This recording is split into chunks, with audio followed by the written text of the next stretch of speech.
Hi, everyone. Welcome to the Kimberly Cloud Show. I'm your host, Kimberly Cloud. I have a very, very special guest for the show today. We kept getting cross-communicated the wrong way, but we're going to make it work. Can you go ahead and announce to the world who you are and where you calling from? Sure. My name is Dodson, and I'm calling from Sebastian, Florida, so the southern part of Florida. Cool. And can you tell me about your past leading up into your present? Yeah, absolutely. So I spent 4 years as a United States Marine, which I absolutely adored. Had a great time sort of traveling the world and doing some really amazing and cool things. And then following the Marine Corps, I got out and went into corporate America. And sort of my entire life, I've always ended up in these leadership positions. I really haven't sought them out, but I've always sort of ended up kind of going upwards into leadership positions because I'm a natural coach. You know, I'm the type of person who really likes to help other people succeed and build up a team and build a nice framework for people to grow with. So I went into senior living and I worked in the senior living field for about 20 years and really loved that. I was a VP of sales and marketing with a national brand until about a year ago when I decided I really wanted to step out and do something on my own. It was time for me to get into business for myself. And so I opened a FocalPoint business and executive coaching franchise. And I've been doing that ever since. And that really plays on sort of the skills and the foundations that I've learned and garnered throughout my corporate career. Wow. Working in corporate, how is that? Is it challenging? Like, how is it? Corporate America is an interesting place because, you know, for some people really thrive in it and really enjoy it. For me, it was always a little tough because whenever you're working for somebody else, you've got to work within their structure, which is fine. And it's understandable and it's absolutely the way it needs to be. But sometimes that really can pull your growth down and really stop you from growing. And if you're not able to do the things that you want to do and, chase the dreams that you want to chase, it can be really trying on a soul. Well said. And tell me about your business. Like, tell me, an example of you helping somebody. Sure. So, like I said, I opened a FocalPoint business coaching practice. And what I do with that, it's really founded on a lot of the principles that are taught by Brian Tracy. Brian Tracy, who wrote many best-selling books, FocalPoint being one of them. Eat That Frog is one that a lot of people know really well about time management. So a lot of it's founded on his teachings. And it's all around clarity, growth, and leadership, right? So it's all about taking your dreams, understanding your dreams, growing them, and then learning how to be the best leader you can so you can help other people grow and achieve their dreams as well. And, for example, one of my ideal clients, I work with a lot of people in the medical industry or the health and wellness industry, particularly senior living industry. I've worked with several senior living companies where I've really helped them grow their bottom line and grow their company culture and grow sort of the framework of how they recruit and retain and hire people. Wow. So tell me, like, this FocalPoint coaching company, how many people do you coach?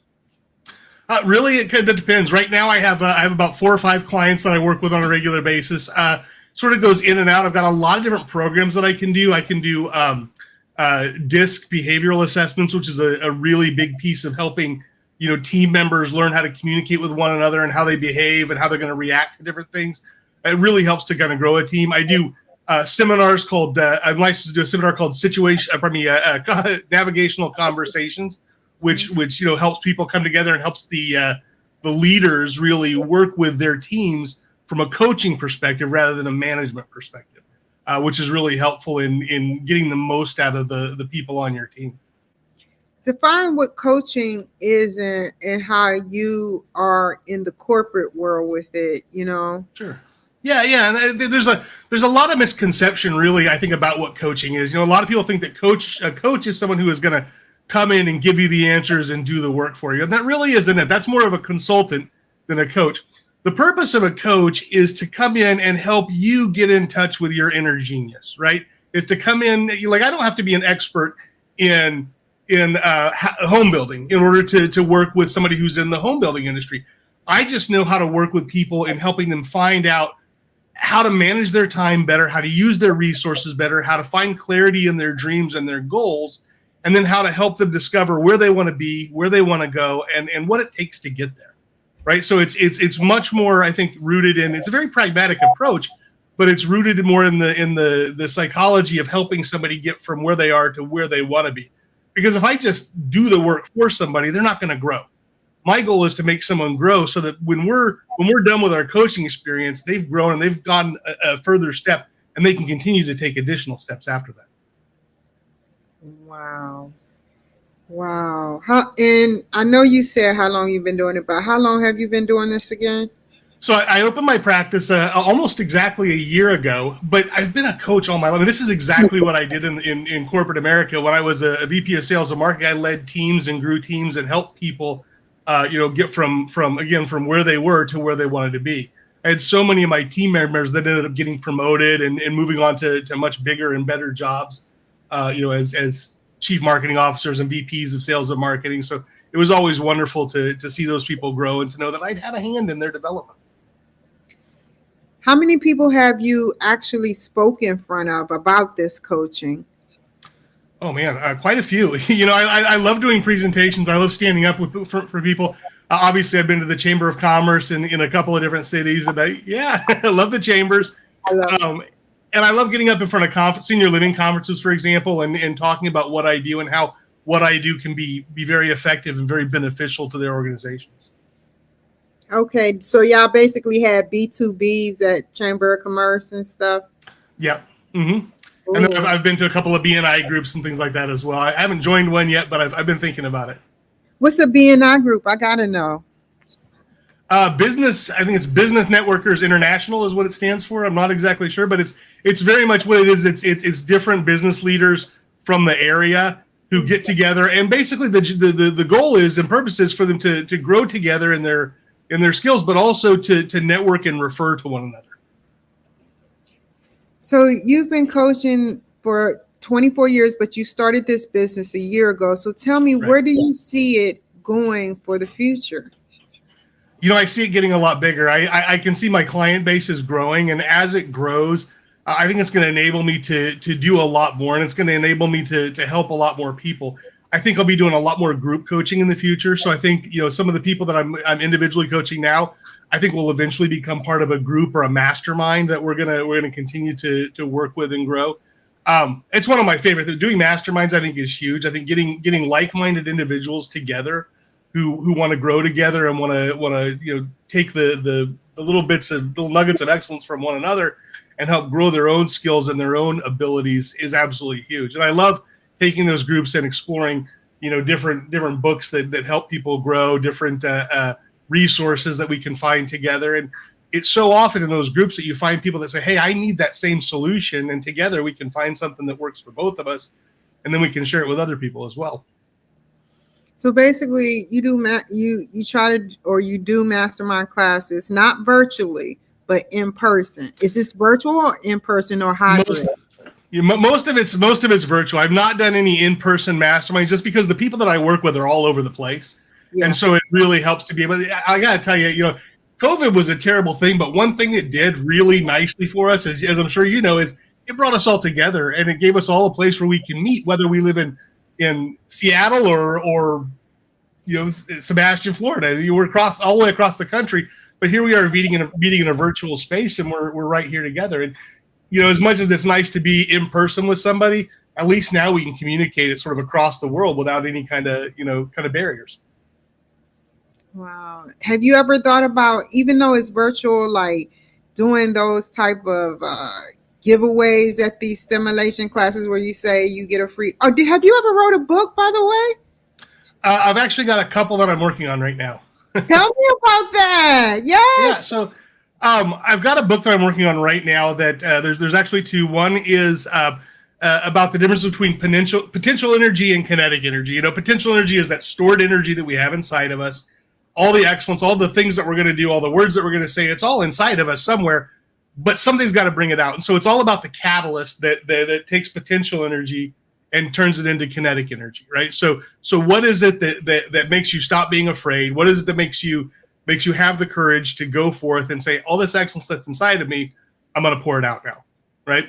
And it's a very interesting book. And as I'm doing the research, I'm learning a lot of things about myself, which is really exciting. And and why I've come. Because a year ago, like I said, I was in a very well-paying job, at a very stable job at a company that was growing, and I was doing great, but I wasn't happy. I felt like my life was sort of being lived for me. I kind of thought, if my life were to flash before my eyes right now, would I even be the main character? Would that be a good thing? Yeah. So I had to step out, and I had to get out of my comfort zone and say, okay, I'm going to try something entirely new. And it was a big risk, and it's been a rough road, and it's been slow going, but we've started to build it up. But I had my support of my family and my friends and everybody else, and so I took the leap and I made the plunge, and it's been great. But that's one of the books is what does it take to be that catalyst and get you from your potential energy into your kinetic energy? Tell me about an excerpt from the book that you've written so far before you go into the other book. Yeah, so actually this is interesting. This is kind of fun. And it's an embarrassing story, but I'm going to tell it anyway. So when I left my last job, I didn't know that I was going to start my own business. I was thinking that might be a possibility, but I left that job and I was like, where am I going next? And I got a little scared.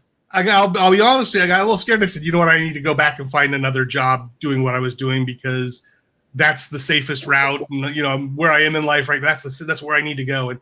And so I went on a couple interviews, and I was not happy with any of them. Like I went them and I was like, I don't want this job. I don't want this job. And I went on one, and it was interesting because it was about 2 hours away. I had to drive 2 hours to this location, and it was a great job. It paid better than the one I had, and it had more possibilities and future growth. And I just didn't want to go. Like I went to this job interview going, I don't want to be here. And I remember I got there. I got there half an hour early because that's who I am. 15 minutes early is 10 minutes late. And I got there. I was sitting in the parking lot out in front of this building, and I just bowed my head and I said, God, I said, this is all in your hands, and I don't know where you want me to be, but I know that this doesn't feel right, and I need a sign. I know you don't work that way, but I need a sign. It would really be helpful. And I fell asleep and missed the interview. And that was a sign for me. It was like, okay, well, that makes perfect sense. He doesn't want me to be doing this. And that's when I said, good, now I'm going to start exploring the things that I really want to do. And all those things that I've put sort of in my back pocket that I said, hey, someday I'm going to do, I'm going to start doing. I'm going to start writing a book. I'm going to start coaching people on my own terms. I'm going to start working with the people that I want to work with, the hours that I want to work for, the money that I want to work for. Okay, and that's the excerpt from the book, one of the excerpts? Yeah, that's not how it's exactly how it's written, but that's one of the stories. You want? Understood. That's right at the beginning, because what I talk about from there is I talk about, hey, I had to find the catalyst that was going to get me from all these things that I was going to do into what I'm going to do now. Okay, and last question before we move on, what have you learned about the kinetic energy doing the research? What have you learned from it? So what I've learned is that the kinetic energy is so much more powerful than we think it is. There are so many things, and I took a very interesting course in emotional intelligence called PQ, the PQ course, and it was phenomenal, and it taught me a lot about the things that sabotage, the ways we self-sabotage, and the things that we say to ourselves that stop us from tapping into that kinetic energy, right? The things that we say, hey, I'm not good enough, or hey, only exceptional people can break out and do this on their own, or hey, you have to be a special person to, that I'm not, to do this, or hey, this isn't the right time, or hey, it's safe where I'm at, right?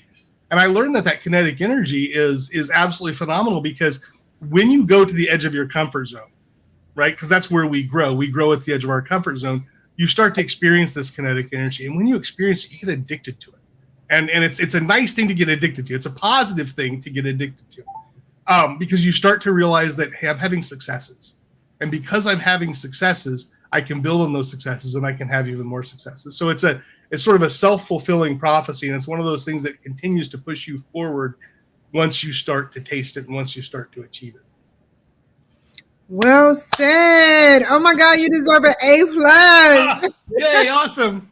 What's in your next book? Do what? What is that book called, for one? That one I haven't come up with a name. I'm thinking something around catalyst, so I haven't actually come up with a name with it. I want to finish writing it before I come up with a name. So What's your that second was book about? you what? What's your second book about? So my second book is I call it What Trailer Park, and the reason I call it What Trailer Park, it's about so what it's all about is as a salesperson, I learned really quickly that there are a lot of things that we do to again there's a lot about self-sabotaging here, but there's a lot of things that we do to put barriers in our own way, right? As a salesperson, you know what objections your customer is going to have, and so you put those objections out there before they even come up with them. And that's a sort of a false narrative that we do in our own lives all the time. That kind of false narrative, it really affects us all the time. And it came to me when I was working as a salesperson. My first job, before I got into senior living, right after the Marine Corps, I sold houses for a short period of time as well. So I was a new home salesperson, and then I became a sales manager. But when I was a salesperson, I did really well. Sales just came really naturally to me, and I was killing it in this little first-time buyer neighborhood in Little Elm, Texas, which is a suburb of Dallas. And I was up there selling in this neighborhood, and they started sending people up to me to train. Well, it was an easy neighborhood to sell in. There was no way you couldn't sell homes in here, except for there was one street called Winfield Drive. And on this drive, I will tell you, I couldn't sell a home to save my life. And the reason I couldn't is because it backed up to a trailer park. And it wasn't just a trailer park. You know, there are nice trailer parks out there. Absolutely. This was not a nice trailer park. This is the one. I mean, this was like, they had rebel flags everywhere. They had cars up on blocks. One guy had a goat chained to his porch. I mean, it was I'm dead serious. So and that's not what you want to see as a first-time buyer sitting on your back patio. You don't want to see that. So I put up a fence, and that didn't help. And I tried to plant trees, but those take a long time to grow. That wasn't going to help either. So I just ignored it, and I sold everything else in the neighborhood. Well, they sent this kid named Danny to me, and Danny came to train, and I was going on vacation. So I handed him the keys and said, Danny, have a great week. It's easy to sell here. Have fun. I'll talk to you when I get back. And I went on vacation. I came back, and I'll be danged if Danny hadn't sold 5 homes on Winfield Drive. Whoa. Yeah. So I said, Danny, I said, come here. And he said, what is it? I said, tell me how you sold these 5 homes. He's like, what do you mean? I'm like, well, they're on Winfield Drive. He was like, I know, those are great lots. And I'm like, yeah, but what about the trailer park? He said, what trailer park? And that was it. What trailer park? He hadn't seen it. He never knew the trailer park was there. It had never made it top of mind to him. And because it never made it top of mind to him, he never infected his sales process with the trailer park objection. I was doing that all along. I was putting that objection into people's heads. I was causing people to not want those lots because I didn't like it, And so I was shortchanging myself. I was shortchanging my prospects. I was shortchanging everybody. And it dawned on me that that's something we do so often in our lives. We shortchange ourselves because we think we know what the outcome is going to be. We know that I can't do this, or I'm not able to do that, or that's never going to happen for me. And so we stop ourselves from doing it. And really that book is the trailer park book is pretty much the prequel to the second book, the Catalyst book. Because in the trailer park book, I'm really talking about what the sabotage is and how we stop ourselves from being successful. And the second book is really about exploring how to add that catalyst and turn yourself into a successful person. Well said. I have a quick question about that. It suburb and kind of like ghetto, like split up, like it was something dividing it, but you can see it or something. So it was just, it's imagine they build a community, they build a fence around it, right? And there's the community, and then right behind it was just trailer park, because it was an area that had been very rural, and they bought all this land and put the community right there, and this one edge just happened to back up to real Hicksville trailer park, real just not pretty trailer park, and so I mean it was there, it was obvious to me, it was obvious, but it turned out it wasn't obvious to everybody, and that was a good thing. Yeah, and oh my God, if you had to give a piece of advice out there to anybody that wants to be a coach like you, or train coachees into being a coach, what would you coach them about, coach? I would start with believe in yourself. I think a lot of people don't become coaches because they feel like imposters, right? Everybody feels like, well, I'm a work in progress, so how am I going to coach somebody else? Well, it's simply because you're a work in prospect that you do make a wonderful coach. I'm a work in progress. There's things that ways I'm growing every single day. Every single one of my clients that I work with, I learn so much from them. I grow so much working with my clients. And I don't know that they all understand that. I don't know that all my clients really understand how much I grow when I'm working with them. because I come out of every coaching scenario better than I was when I went in, right? I learn things. I find things that worked really well. I find things that didn't work at all. And I gain from that too. So whatever experiences I have, I'm going to gain from. That's kind of my philosophy in life is I'm not going to have any experiences that I don't gain from. Even the negative ones, the ones that are painful or the ones that don't turn out the way I wanted them to, I'm going to learn from that. You know, it's I either succeed or I learn. And that's how I go along. Do you suggest books along the way? What books do you suggest? 100%. Yeah, I think so. First of all, I think you have to read everything you can read. I think, you know, I think one of the disciplines that I've given myself is that I make myself. I love to read, first of all. So when I say I make myself, it's kind of a, in quotes, make myself. Love to read, but I make myself read at least 2 books that are business related every single month, right? Either business or personal growth related. And then I do one mind candy book that's, you know, a novel or something like, you know, a history book that I like or something. But I want to make sure I read 2 personal growth books every single month. Right now, in fact, I'm reading. I'm actually rereading because it was one of my favorites, and I've gone back to it. It's Simon Sinek's "Start with Why." Is one of my favorite books where he talks all about, you know, people don't buy what you do; they buy why you do it, right? And so if you start with why you do something rather than what you do or how you do it, you're going to make a much more emotional, personal, and empathetic connection with people. Give me an example of that so I can let it stick in my head. Well, so Simon Sinek, he does a great TED talk that he talks about in the book too, but in his TED talk he talks about like Apple for example. When you look at Apple versus say Microsoft, you know, Microsoft, their philosophy is we make great computers. They're very functional and affordable. Would you like to buy one? That's their sales pitch. Whereas Apple, on the other hand, is, you know, in everything we do, we believe in challenging the status quo. We do that by making products that are amazing and easy to use and beautiful. We just happen to make computers. Would you like to buy one? You know, so they start with the emotional portion of what they do that people connect with. And so you're already hooked before you hear how they do it or what they do, right? Well, that you start with that emotional connection rather than starting with, here's how and what I do. And maybe you've already missed all of that, but now you hear the emotional connection at the end and it doesn't really do much. Emotional connection first, and you know, absolutely, what you're trying to buy next. Okay, so tell me this, you know, Apple got these new glasses out. I looked at them and it cost like $3,000. Do you think, being a businessman, that they are eventually by 5 years or less going to change the prices on that so it could be readily available to everybody? Yeah, you know, I would say that virtual reality I don't think virtual reality is the wave of the future. I think augmented reality is the wave of the future. I think what we're going to see is, well, so augmented reality is like it's got the virtual, but you can also see the real world, right? So you're seeing virtual and real world at the same time. The virtual reality glasses, they shut you off and they close you off and they isolate you. Even if you're interacting with other people, you're still isolated. And I don't think that's what people want these days. I think people are craving more social interaction and more interconnectivity.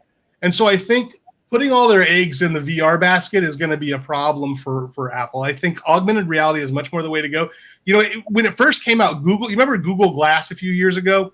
Yes. Like Google came out with those glasses and everybody hated them. And the reason people hated them is because they had a camera on them. Well, since then, everybody's got cameras anyway, and everything is being recorded anyway, right? So I think today it would be a very different entree into the market than it would. And I think that's the way we're going to see people go, is creating things that are much more interactive and usable with other people rather than by yourself.